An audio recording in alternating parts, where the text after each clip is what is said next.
Up until just a few weeks ago, I really didn't know a whole lot about Charlie Kirk. I knew who he was and had probably seen a clip or two, but never made a point to listen to a speech or listen to his podcast. And then, of course, an assassin's bullet catapulted him into the conversation throughout the country. And I don't say that so that you can encourage me to listen to him. I know who he is. I don't say that for you to discourage me to listen to him because you know who he is. I bring that out not so much because of him, but because of the reaction. Not knowing a whole lot about him, I think gave me more of an opportunity to mourn for his children and his wife, who were left without a father, without a husband at a very young age. But it's also left me in a sense of mourning for our nation. Because I think if there was any kind of facade that was covering up vitriol and anger, it was ripped off by that.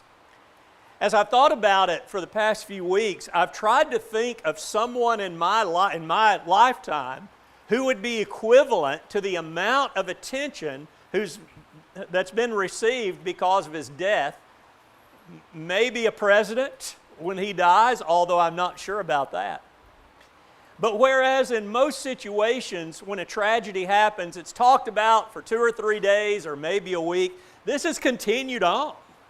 And it has impacted politics, it has impacted football teams, it's impacted school systems with people being fired, national comedians being fired and put back in because of this.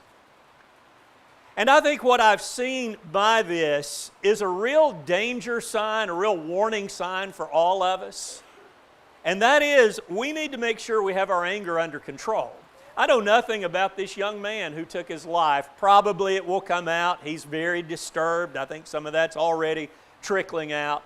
But it's more of just the anger of those who disagreed with him, who took the opportunity just to talk about him, even talk about his family, just to say all of these things. And as I thought about that, though nothing to that scale, I could probably come up with a few times I know of amongst the people of God who have disagreed with someone else and gone on an attack, maybe in a lesser degree, but nonetheless that same course, because of the anger of someone else's view or behavior. And so this morning I want us to talk about that. We all know we need to control our anger, but I think all of us know we need to be reminded to control our anger and not to put fuel on a fire that could very much burn out of control and cause destruction. And though an assassin's bullet may never come into the conversation, words can do that to others. Words can do very great harm, and that's what we need to be concerned about. It's interesting, as powerful a topic as this is, and as much as the Bible discusses it, Proverbs, other places, probably the most succinct place where we get the most information is in the book of Ephesians in the words of the Apostle Paul. In Ephesians chapter 4, verses 26 through 27, Paul says, "Be angry and do not sin. Do not let the sun go down on your anger, and give no opportunity for the devil." So let's start out with the Apostle Paul in recognizing that anger occurs. There are going to be occasions in our lives where we are going to get angry. I did just a cursory look at some of the statistics on this, and they're so wildly scattered, I don't know that we can believe any of them. But the one thing that I think all of them agreed on is that for most Americans, we get angry 1 to 3 times a day. Now, you've got others that say it's much more than that, but all of them would say at a minimum, that's how often we get angry. And as I thought about it, I said there's probably truth to that because most of those times are quickly forgotten. So if we started trying to do it in our own lives and say, did I get angry 3 times yesterday or 3 times on Friday? We might not could come up with those because it's kind of like a summer storm. It comes on quickly and then it's gone. Maybe it's somebody who pulled out in front of us, somebody who changed lanes without a signal, somebody who was kind of rude to us when we were at a store. It could be all kinds of things. But there are some of those occasions that if we are not awfully careful, we allow to take root. And we allow that anger not just to be one and done and gone, but to hold on to it and to brood over it. And it's those occasions that are very dangerous. And so that's why the Apostle Paul says that, look, be angry. He's not telling us to find occasions for anger. He's saying it's going to happen. There are going to be those times when our emotion does flare up. And then he begins to say how we handle that. And the very first thing he said should be the thing that gets all of our attention when he says, do not sin. Well, what's the implication of that? Where there is anger, there is always the potential for sin. Now, it's at this point I probably ought to do my standard disclaimer. This sermon is not trying to hit anything going on. It's not somebody I know of who's having a problem with it. But what I do know is, in a group of probably near 300 people, there are likely occasions in at least some of our lives where we may be dealing with some of these things right now. And so if that is the case, it's a real-time lesson. If it's not the case, it's a reminder for us that the Apostle says, where there is anger, there is always the potential for sin to occur. So how can that happen? Well, I'm going to narrow it down to just two ways, two broad categories. One of those is where we have these angry outbursts, where something has happened and we just get so upset about it. Paul deals with that just a few verses down in chapter 4, verse 31. I'm going to tie in Galatians 5:20 of the works of the flesh because it's the same word, though English translations vary it. Ephesians 4:13 says, let all bitterness and wrath, that's our word we're talking about, and anger and clamor and slander be put away from you, along with all malice. And then in 5:20 of Galatians, now the works of the flesh are evident, and it's that idea of the fits of anger. So this is a situation where we are allowing whatever it is that's made us mad to be very visibly seen. In fact, in Ephesians 4:31, Paul talks about how that's done with that word clamor. The word clamor is you're giving a voice to your anger. It's this angry outburst where you're letting everybody in your general vicinity know how upset you are about something. And so the apostle says, no. He tells the Ephesians, he tells the Galatians, that needs to be nowhere near you because you are the one who needs to control your emotions, not the other way around. We all have emotions, which is a good thing. God has emotions that He's passed on to us, but He's always said, whatever that emotion is, anger, sadness, happiness, whatever it is, you don't let it control you. You're the one who's in control. And thus, he says here, you've got to be careful because if you're in this clamorous mindset where you're letting your words out without any thought, you're going to do some serious harm. You're going to do some serious destroying with that. Now, there may be things that go across our mind, and there used to be this terrible piece of advice that was given. I'm so glad it's gone. People used to say, well, if it goes through your head, it should just go ahead and come out of your mouth. No, that is not right. Because there are times, kind of like that summer storm, the anger flares up, and I've got a thought, and I say, hang on a minute. I got to put this away. I can't allow this work of the flesh to own me. And that's why the apostle is going to go ahead and say, you got to put it away from you. You got to put it far from you. And so maybe that's a problem you deal with. Maybe it's something where you really have to work to keep your words, keep your temper under control. And if that's the case, admit it. Right? Admit that's a challenge. And listen to what the apostle says. Now I would say the other way that oftentimes this is seen is not the angry outburst in the moment, but allowing bitterness to take root. The apostle deals with that in verse 31 also. In fact, he leads out with that. Let all bitterness, notice how he's grouping these together, and wrath and anger and clamor and slander be put away from you. When we think about bitterness, this is not venting, this is bottling. You're just allowing these things to be inside your thoughts. You're allowing these things to consume you, though no one else might know about it, at least at first. But it's eating away and it's taking advantage of our thoughts. And so in that way, we understand where that idea of slander is coming in toward the end of our list in verse 31. Because when we're bottling it up and we're replaying the scene over and over again, it's convincing us that the person or the people who have caused this need to be punished. I need to retaliate in some way, maybe a very quiet way, maybe a very passive-aggressive way. But I'm coming up with thoughts and plans in my mind about how to do that. And thus, we've got the warnings throughout the Bible. I want to focus in on what Jesus says over in the Sermon on the Mount.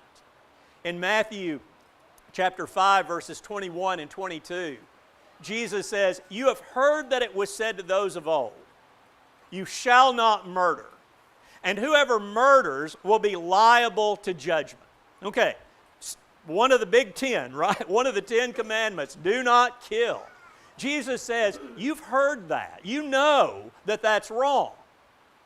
But he says, in my kingdom, I want you to understand something else about that. Not only do you not kill, I say to you that everyone who is angry with his brother will be liable to judgment. Whoever insults his brother will be liable to the council. Whoever says you fool will be liable to the hell of fire. Jesus is saying, when you bottle that up, don't be surprised if you kill somebody. Now that sounds extreme, doesn't it? We've got two different kinds of murders. We've got the crimes of passion, right? That's the angry outburst. There's a whole lot of them, though, that come from bottled anger. This constant reliving, revisiting, until finally you've just felt like you've had enough, you're going to let this person have it. Jesus says that's wrong. And he says the way you keep away from that is to understand when you bottle all this up in your heart, that's wrong also.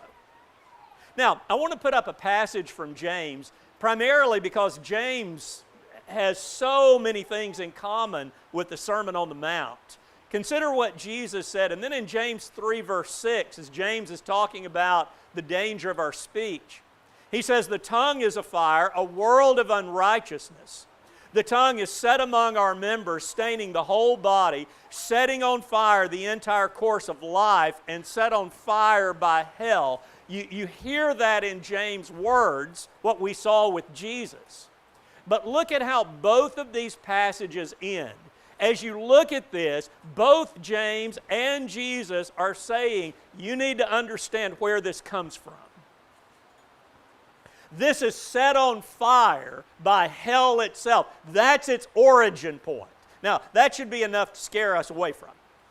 To understand that I'm not going to have that anger. I'm not going to use my tongue in a bad way to express that anger, whether outburst or not, because I realize where this starts.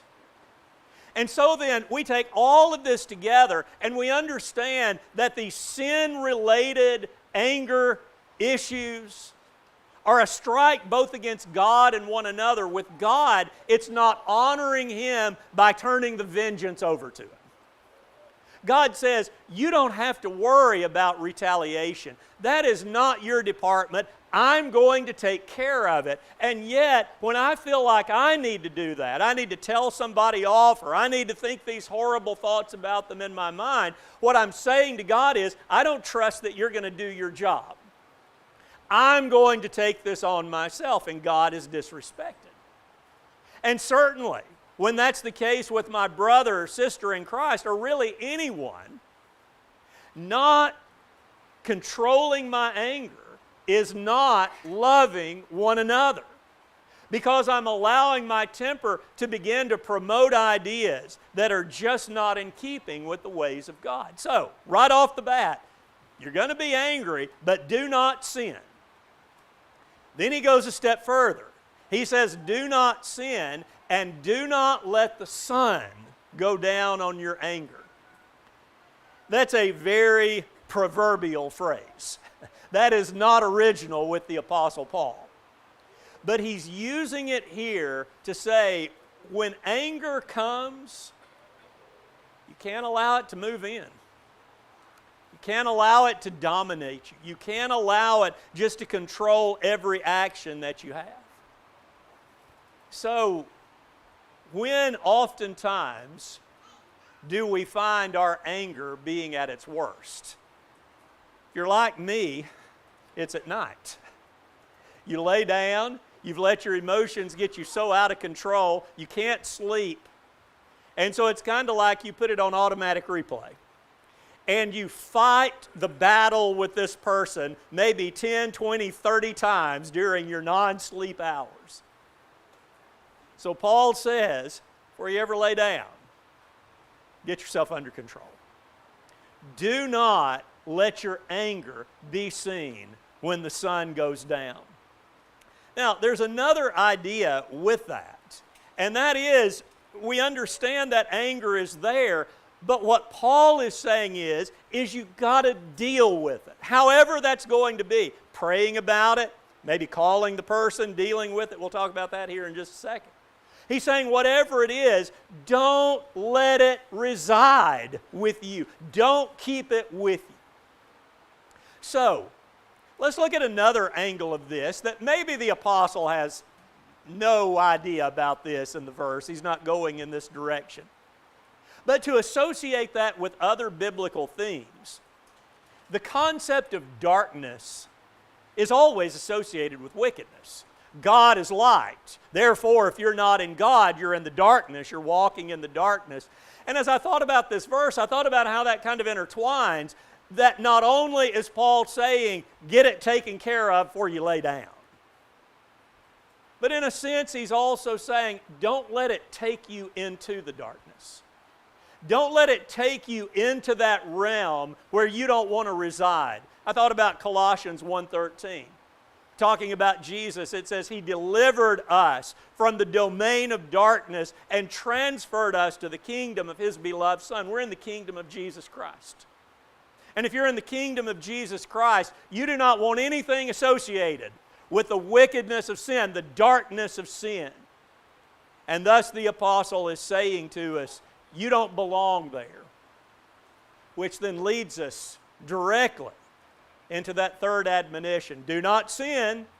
Do not let the sun go down on your wrath. And then he says, and do not give opportunity to the devil. I like the way Bauer's lexicon translated this. Do not give the devil a chance to exert his influence. That's just a flat out way of saying, if we're over here nursing this anger, we're giving him that opportunity. So, what does that mean for us? Well, first of all, we should understand that anger can destroy each of us as an individual. You look at the research on this, and how many health-related and mental problems are associated with anger is staggering. In fact, there are entire fields within psychology that are dealing specifically with anger-related issues. So, it takes away your peace of mind, obviously, which causes impacts physically on your body, but also impacts the mental process. That's certainly there. But we think about also how it destroys relationships. Consider Proverbs 22:24, where the proverb says, make no friendship with a man given to anger, nor go with a wrathful man. It's like if you've got somebody over here who's got extreme anger issues, this says stay away. Now you consider how many times family and friends have had to do that. How many people who've had those angry problems have lost family, or they've lost friendships. Well, notice how that fits into the first point. What's that going to do to our mental health? Look at the impact of loneliness even on our physical health. But most of all, what this does to us is it separates us from God. When you're talking about anger, James is often a go-to passage, isn't it? In chapter 1, verses 19 and 20, where James says, "Know this, my beloved brothers, let every person be quick to hear, slow to speak, slow to anger." That's good advice in any situation. Kind of wonder, though, if in James' writing, if he's not directing that at our anger toward God. You look at the context, it seems to appear that way. But then note that last part of it. For the anger of man does not produce the righteousness of God. Let that sink in for a minute. James says, if you are an angry person, you are not right with God. You can't be. Because if you're allowing this uncontrolled anger to move in and to control you, then you've given it ownership instead of God. And God says that is not going to produce my righteousness. So individually, we understand the danger that's there. But I would also add, it's also a major danger for a church. So a congregation of God's people has got to consider that as well, because there are all kinds of ways that that can happen. Some translations, when we come to this verse that the apostle gives us, will say, instead of give no opportunity to the devil, it says give the devil no foothold. That's a good translation, and I like it because it gives it somewhat of a militaristic ring. You think about an enemy. If an enemy can just get a foothold somewhere, often he can then do destruction to those he opposes. So that can happen within a church. You think about the devil. The devil is not God. Nowhere close. The devil cannot be everywhere at the same time. That is totally God's realm. So if you've got someone who is bent on destruction, someone who's bent on evil, who can't be everywhere at the same time, where is he going to be? He's going to be at the place he can maximize the most danger and influence. And perhaps that's in a good, strong, working church. If the devil can ever just get the foothold there, he can wreak unlimited destruction. I'm not going to list every possible way this can happen, but just to get us thinking, let's think of some of the most common ones. One of those is holding a grudge. I want us to look at Leviticus 19:18. You talk about a richly packed verse. Moses wrote, "You shall not give vengeance or bear a grudge against the sons of your own people." And then note what follows. "But you shall love your neighbor as yourself." And then what follows? "I am the Lord." Now that part of that we remember the most is love your neighbor as yourself. But isn't it interesting to look at the context there? To note how if you are vengeful, if you are bearing a grudge, then you are not loving as you ought. You are not following that command of God. That's more of the bitterness angle. Somebody's made me upset. I refuse to get over it. I nurse that grudge. I live with it. I feed it. That can destroy a working congregation. We think about also, very same neighborhood, withholding forgiveness. Tell you what, Jesus puts that in line, doesn't he? Matthew 6:14 and 15, "For if you forgive others their trespasses, your heavenly Father will forgive you. But if you do not forgive others their trespasses, neither will your Father forgive your trespasses." Why? Because you don't know who He is. And if you don't know who He is, you can't be in His kingdom.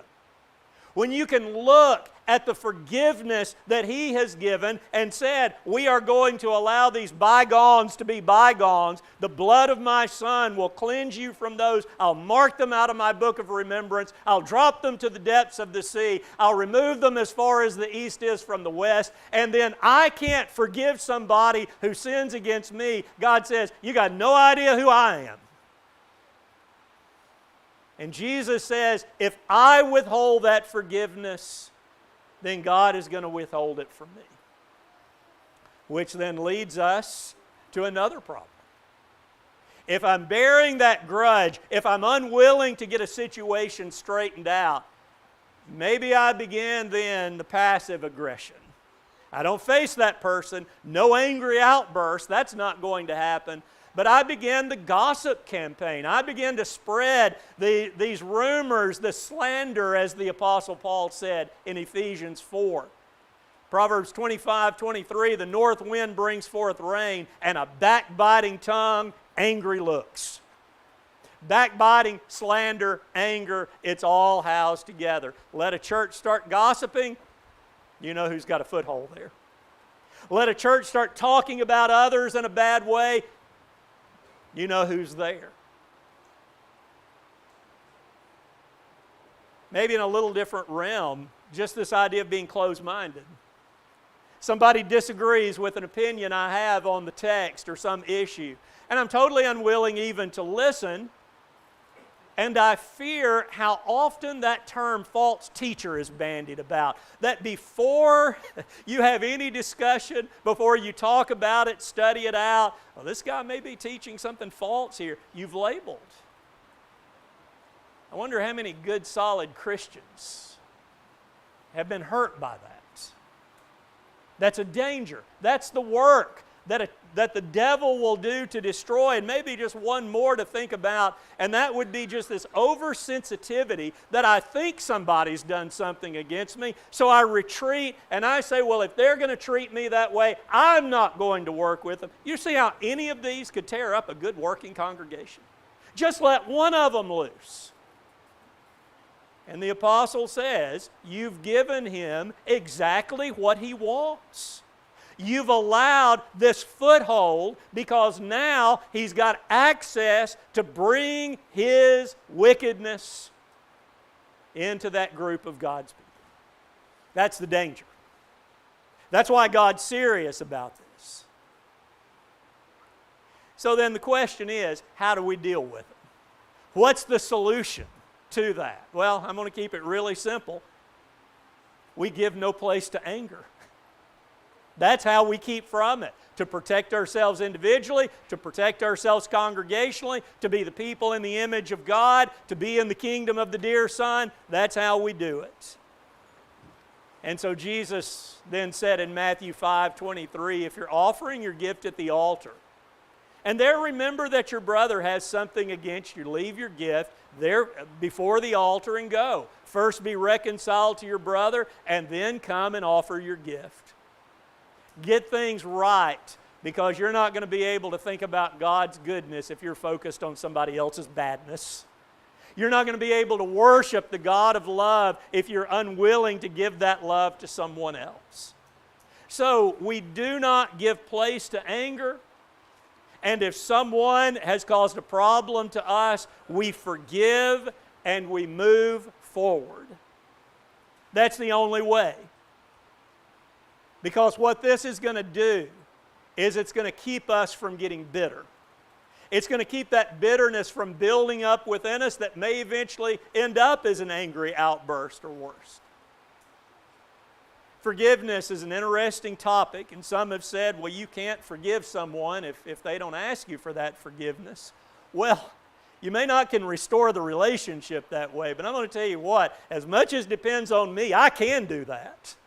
I can get rid of the bitterness, I can get rid of the anger, I can get rid of the ill feelings. I don't have to allow those to control me. I can say to someone else, I'm ready for us to be over this. It's in their court then, but I've done what I can do. And what that does is it frees me from that hostility. And it allows me then to have that anger under control that would keep from destroying myself or anybody else. Let me reiterate. 300 people. I suspect all of us at some point, maybe in real time, can deal with this, can understand it. But the case is, whenever it happens, we have to realize that God has shown us how to handle it and how to be the people that He wants us to be. And that concept of a love that can forgive, a love that can put the anger away, the love that can say, God will take care of the retaliating. I don't need to have that in my wheelhouse. It's that kind of attitude that brings peace. Peace of mind, peace with one another, most importantly, peace with God. And when we can just remember that in the heat of the moment, we'll not sin. We'll not let the sun go down on our anger. And for sure, we'll give no place to the devil. Thank you so much for your good attention this morning to these thoughts. When we think about Christianity, we think about what God wants to do. It's hard business. God is saying, when you become a follower of mine, you trust that I've got things under control. You trust I can handle the situation. And you turn everything over to me. And that's an important concept when it comes to salvation. Trust that God will forgive. That God will make us what we need to be. That He will recreate us in the image of His Son. Maybe this morning you know that and you're ready to take full advantage of what the Lord has to offer. If that's the case, why not make the decision this morning to be buried in the waters of baptism, to die from that old life of sin, to come out of the domain of darkness and into the kingdom of the Son? Why not let that happen this morning? Or if there's a sin in your life and we can pray with you about it, we'll do that. If you're struggling right now with something, anger issues, problems with somebody, it's whatever it is, and we can pray for your strength, we'll do that as well. Because there's not a soul in this room of age who does not understand the challenges that are posed by being a child of God. But we're in this together. And God wants us to cooperate, not only cooperate, but to help one another. So if that can be something for you this morning, please take full advantage of it. We're going to remain seated, but as this song is being sung, if you need to respond, you can come forward.